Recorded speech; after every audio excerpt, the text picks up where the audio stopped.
For you ကျchannelကိုကြည့်ရှုလေ့လာအားပေးနေကြတဲ့ဘွားတို့မြန်ညီကောင်မောင်တို့များနဲ့တော့အခြားသောညီကောင်မောင်တို့များအလုံးပဲမင်္ဂလာပါကျွန်တော်ဒီနေ့တော့ဒီ Talkback ရဲ့ voice command အကြောင်းကိုကျွန်တော်ပြောပြပေးသွားမှာဖြစ်ပါတယ်အဲ့တော့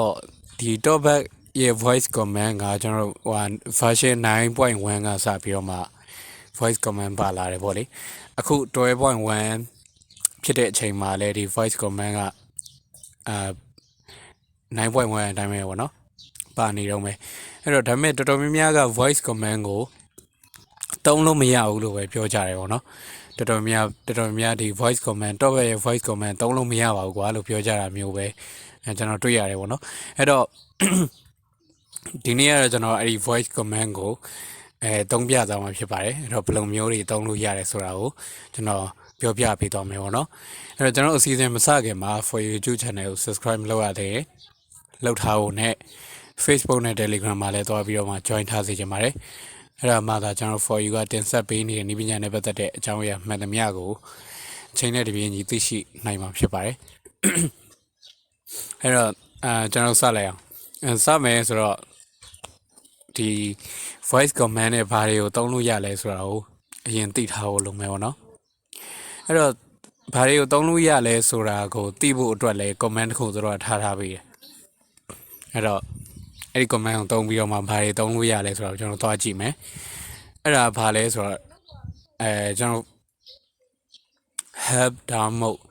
what can I say ပေါ့နော်အဲ့လိုမျိုး all လိုက်ပြီဆိုရင် voice command နဲ့ဘာတွေသုံးလို့ရလဲဆိုတာကိုသူပေါ်လာလိမ့်မယ်အဲ့တော့ help ဆိုတာ help help ပေါ့နော်အကူအညီပေါ့ what can I say ပေါ့ဒါမှမဟုတ်ရင်လေဒီနေရာမှာ help လို့ on တိတ်ပြီးတော့ဒီကောင်ကတိတ်ပြီးတော့ဟိုမဖြစ်ချင်ဘူးမသိချင်ဘူးပေါ့နော် what can I say လို့ on မှာပဲဟိုအလွယ်တကူရသွားတာများတယ်အဲ့တော့ voice command ကသူက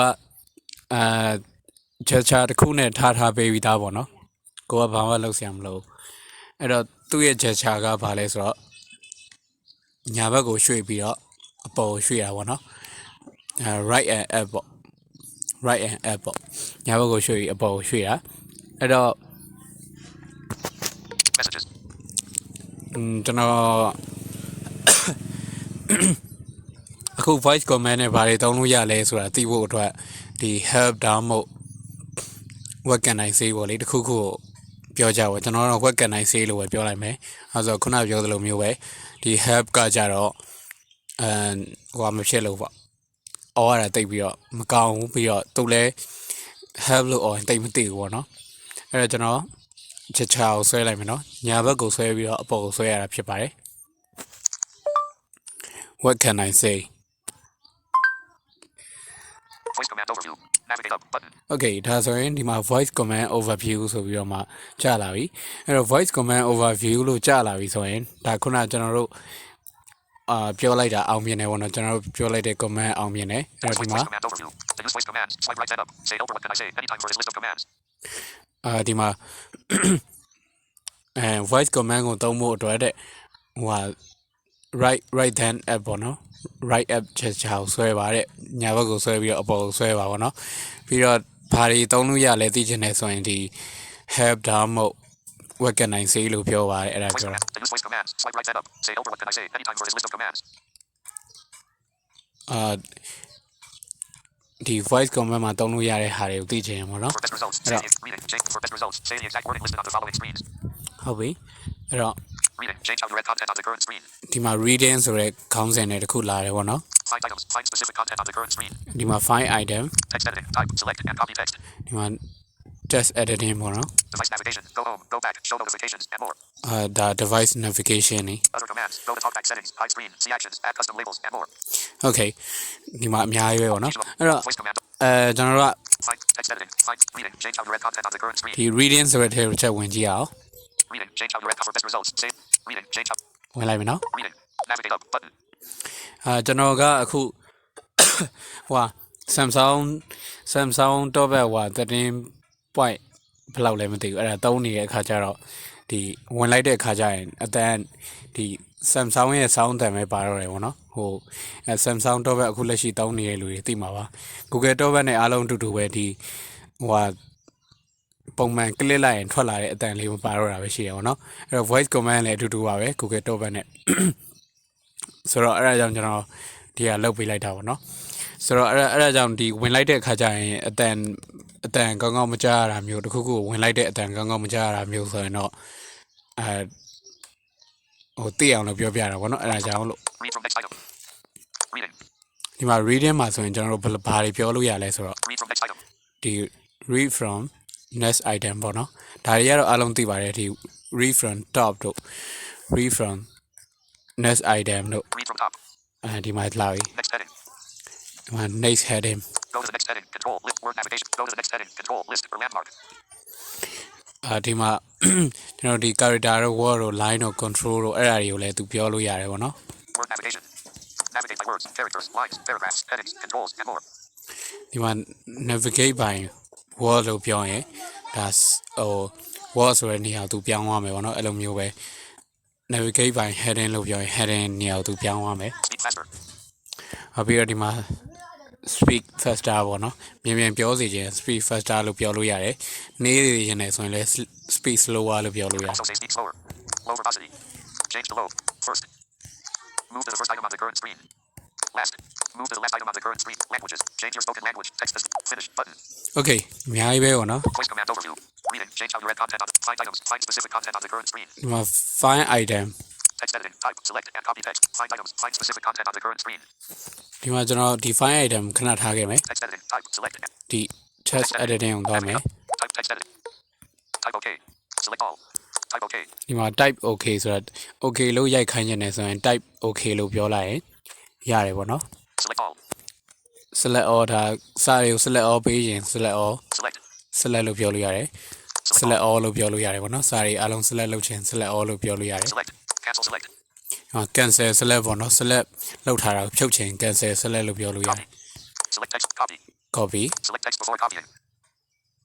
ဒါ selected before copying ဆိုတာဒါ copy မလုပ်ခင်အရင်ဆုံးစာကို select လုပ်ပါတဲ့ select မလုပ်ခဲနဲ့တော့ copy လုပ်လို့မရဘူးပေါ့နော် select text before cutting delete select text before deleting paste edit options finish button voice command overview text editing type select and device navigation go home go back show notifications and more okay ပြီးတော့ဒီ device navigation ထဲမှာဆိုရင်လည်း go home တို့ go back တို့ show notification တို့အဲ့လိုမျိုးစသဖြင့်ပြောလို့ရတယ်ပေါ့နော်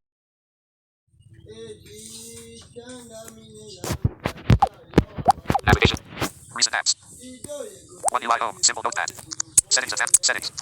talkback voice command find items find text editing type select အဲ့တော့ဒီမှာခေါင်းစဉ်တွေကတော့အများကြီးပဲပေါ့နော် go home go back show notifications and more ဒီမှာ device navigation other commands go to talkback settings hide screen see actions add custom labels and more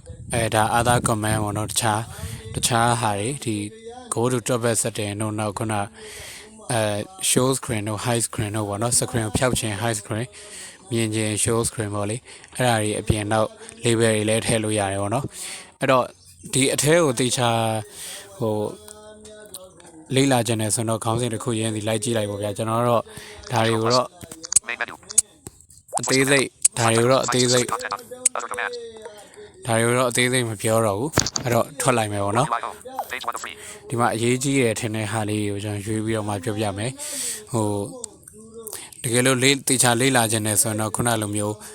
help ဒါမှမဟုတ် what can I say လို့ပြောပြီးတော့မှအထဲမှာတေချာဝင်ကြည့်ပါနော်အဲ့တော့အခုသူ့ရဲ့ speed မြန်တာကိုပြောမယ်ပေါ့နော် speed မြန်ခြင်းခုနပြောတဲ့အတိုင်းပဲ speed faster ပေါ့နော်အဲ့တော့နှေးခြင်း speed slower ပေါ့အဲ့တော့စမ်းကြည့်အောင် speed faster speed rate 194% speed slower speed rate 177% ဟုတ်ပြီနော်အဲ့လိုမျိုးပေါ့ဒါမြန်တာနဲ့နှေးတာပေါ့လေအဲ့တော့ပြီးတော့နောက်တစ်ခုကပါလဲဆိုကျွန်တော် go back တို့ go home တို့ပြမယ်နော်အခုကျွန်တော် app screen page snap smart tutor simple notepad settings setting နဲ့ဝင်လိုက်မယ် connections Wi-Fi Bluetooth airplane mode connection နဲ့ဝင်လိုက်မယ်ကျွန်တော်ဒီကနေဖတ်ထွက်ချင်တယ်ဆိုရင် more connection settings go back settings connections Wi-Fi Bluetooth airplane mode ဒါဆိုရင်အပြင်ထွက်သွားပြီ go home ဒါဆိုရင်ဒါဆိုရင်home screen ကိုပြန်ရောက်သွားပြီပေါ့နော်အဲ့တော့နောက်တစ်ခုကဘာကိုပြောချင်လဲဆိုတော့ notification ပေါ့နော် notification ဆွဲချခြင်းလဲဆိုရင် show notifications Notification shade. 10:43 a.m. Casting. Phone signal. MPT Telenor. ဒါဆိုရင် Clear. Button disabled. notification shape ပေါ့နော် notification ဆွဲသွားပြီ One UI. Messages. အဲ့တော့ကျွန်တော် quick setting သွားခြင်းလဲဆိုရင် quick settings Quick settings. Casting image. ဒါဆိုရင် quick setting ရောက်သွားပြီပေါ့နော် One UI home. Messages. okay အဲ့တော့နောက်စာနဲ့ပတ်သက်လို့လည်းပြောပြခြင်းတယ်ပေါ့နော်စာနဲ့ပတ်သက်လို့ဆိုတော့ဒီကောင်ကတကယ်စာတွေမရှိတဲ့နေရာမှာတော့ဒီကောင်သုံးလို့မရဘူးအဲ့ဒါဘာလဲဆိုတော့ဒီခုန copy တို့နောက် paste လုပ်တာတို့အဲ့ဒါတွေပါမယ်ပြီးရင်ဒီ select တို့ select all တို့ပေါ့နော်အဲ့ဒါတွေပါမယ်အဲ့ဒါတွေကဒီ commentary screen reader ရဲ့ voice command မှာတော့သူကစာရှိတဲ့နေရာဖြစ်ဖြစ်မရှိတဲ့နေရာဖြစ်ဖြစ် copy လုပ်လို့ရတယ်ဒီကောင်ကတော့အလုံးမဟုတ်ဘူးတကယ် note ထဲမှာစာတွေပါရှိနေမှာ copy လုပ်လို့ရတာ paste လုပ်လို့ရတာ select တို့ select all လုပ်လို့ရတာပေါ့နော်ဆိုတော့Samsung members. Page 4 of 5. ပြီးတော့စာတစ်ခုခု Contacts. စာတစ်ခုခုရိုက်ချင်တယ်ဆိုရင်လည်း Page 2 of 5. MPT4U. ဒီ voice command နဲ့ရိုက်လို့ရတယ်ပေါ့နော် Simple notepad. အဲ့စာတစ်ခုခုရိုက်မယ်ဆိုရင် New note. English for you. Wednesday, November 10th. Capital D. 1 capital Z. Boo. Monday, March 28th. Simple notepad. Simple notepad. Boo. Edit CSR. Voice assistant. Using voice assistant of CSR extensively. Fire. Edit box. Note. အဲ့တော့ဟိုမှာထားပါတော့ဒီမှာကျွန်တော်ကဒီစာတွေကိုဖြတ်လိုက်မယ်ခဏလေးနော် Show in English. ခဏလေးဒီကောင်ဒီထဲမှာမပြဘူး Navigation. Simple notepad. English 1 2 capital Z. Boo. Monday, March 28th. Capital Z. Saturday, March 26th. 2043. Z. Hey guys, I'm making tutorial about voice assistant. Edit box. Note. ဟုတ်ပြီဒီကောင်ကျွန်တော်ဖြတ်လိုက်မယ် Show in English. ဒီကောင်ဖြတ်ပြီးတော့မှ Copy and paste. Z. Editing. Hey guys, I'm making tutorial. ဖြတ်ချင်တယ်ဆိုရင်လည်းကျွန်တော်ဒီတိုင်း voice command နဲ့ဖြတ်လို့ရတယ် Editing. select all Can recognize this command. Say select selection mode on. ဒီမှာ selection mode on ဒါ select လုပ်လိုက်လို့ selection mode on ဖြစ်သွားပြီဆိုရင် Pop up window. Cut. Simple notepad. အဲ့မှာကျွန်တော် delete Can recognize this command. Say help for the list. delete Tutorial about voice assistant. Show in English. UK. ဒါဆိုရင် Z. Editing. Hey guys, I'm making about voice assistant. Edit box. Note. ကျွန်တော်ခုန select all မလုပ်ခဲ့တဲ့အတွက်သူကတကွက်တစ်ပြက်ပဲဖြတ်သွားတာပေါ့လေဆိုတော့ select all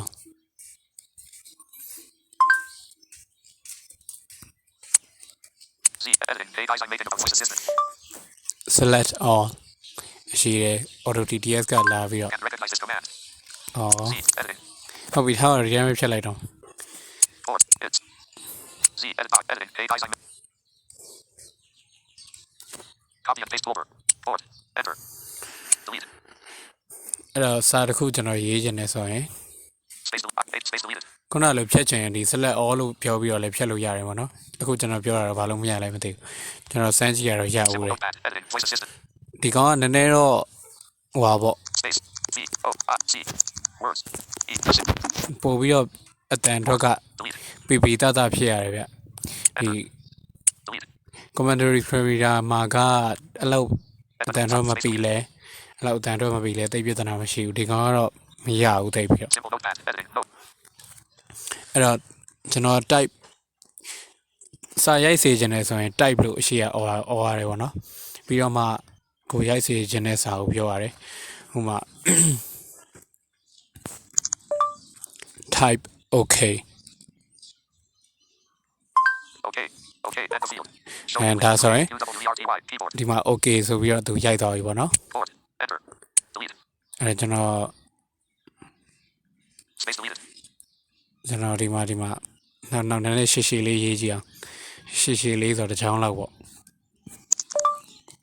type hey guys how are you doing Not editable. Simple notepad. Editing. Note. Edit box. type hey guys how are you doing Hey guys, how are you doing? Hey guys, how are you doing? End of field. အဲဒီမှာ Okay, cute. ဒီမှာနော်သူ Editing. Hey guys, how are you doing? Edit box. Note. ကျွန်တော်ပြောတဲ့အတိုင်းရိုက်သွားပြီပေါ့လေဆိုတော့ဒါကတော့စာနဲ့ပတ်သက်လို့ပေါ့ကျွန်တော်ပြန်ဖြတ်ချင်တယ်ဆိုရင်လည်း select all ပြီး select all လို့ voice command မှာ all ပြီးရင် delete လို့ online ပြတ်သွားလိမ့်မယ်ပေါ့နော်ဒါ UK. Choose double messages. ဒါကတော့ဟိုဟာစာနဲ့ပတ်သက်လို့ပေါ့ဒီဟိုတခုခုဖွင့်ထားရဲဆိုရင်လည်းဒီ play or pause တို့ဘာလို့ရတယ်ထင်တယ်အဲ့ဒါတော့ကျွန်တော်သိမသေးကြဘူးပေါ့နော်ဟုတ်ပြီဒီလောက်ဆိုရင်တော့ဟိုတော်တော်လေးတော့ပြည့်စုံပြီထင်ပါတယ်ဟို voice command ကိုတောင်းလို့ရတယ်ဆိုတာလည်းအားလုံးသဘောပေါက်လောက်ပြီထင်ပါတယ်ခုနပြောသလိုဒီကောင်ကတော့နည်းနည်းပို့ပြီးတော့အတန်ပိသားမှုရှိရင်တော့ပိုပြီးအဆင်ပြေရပေါ့နော်အဲ့တော့ဒီဘာတွေတုံးလို့ရလဲဆိုတာသိကြရင်လည်းကျွန်တော် what can I say ဒါမှမဟုတ် help လို့ or ပြီးတော့မှအလွယ်တကူသိနိုင်တာဖြစ်တဲ့အတွက်အရင်ဟိုတော်တော်အကုန်လုံးလိုက်ပြီးတော့ပြောပြနေစရာတော့လုံးဝမထင်ဘူးပေါ့နော်အဲ့တော့ဒီနေ့ဗီဒီယိုတော့ဒီလောက်နဲ့ပဲကျွန်တော်အဆုံးသတ်လိုက်ပါတယ်အဲ့တော့တခုတင်ဆက်စေချင်တာရှိရင်ပဲဖြစ်ဖြစ်ဒါမှမဟုတ်ရင်ဒီတခုအကြံပေးချင်တာရှိရင်ပဲဖြစ်ဖြစ် comment မှာဝင်ရောက်ရေးသားပေးလို့ရပါတယ်အဲ့တော့ဒီနေ့ဗီဒီယိုတော့ဒီလောက်ပါပဲ